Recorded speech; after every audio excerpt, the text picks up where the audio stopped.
The north part of Catalonia, just between the border, okay, with France, and the north part of Puigcerdà is already French.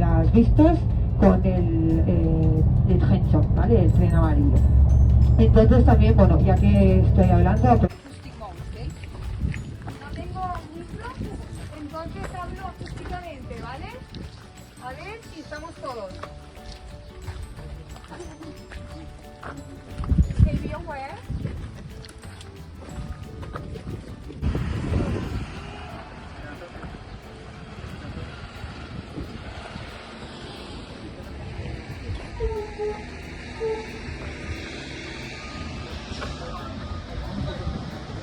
Over here because we are 1,600 meters above the sea level.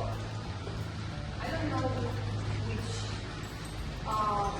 years are we finding, but in years, the year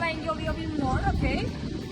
So we wait for the others. Be aware with the cars because this one is the only entrance and the only exit, okay?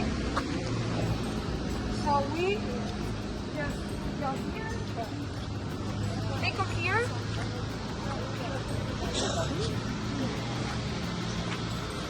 It's cold, right? Okay, just a little bit more close.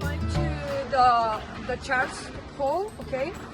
Well, the church square, and then we are going to reach the highest point to see all the views of the L'Occitane, okay? And obviously all this region is protected by the French government, okay? Due to the natural heritage that it has, okay? Because it's beautiful, it's insane. So welcome to the cheese, beer and bread country. Okay, so here you have a little shop of cheese if you want to go after just to take a look. Okay.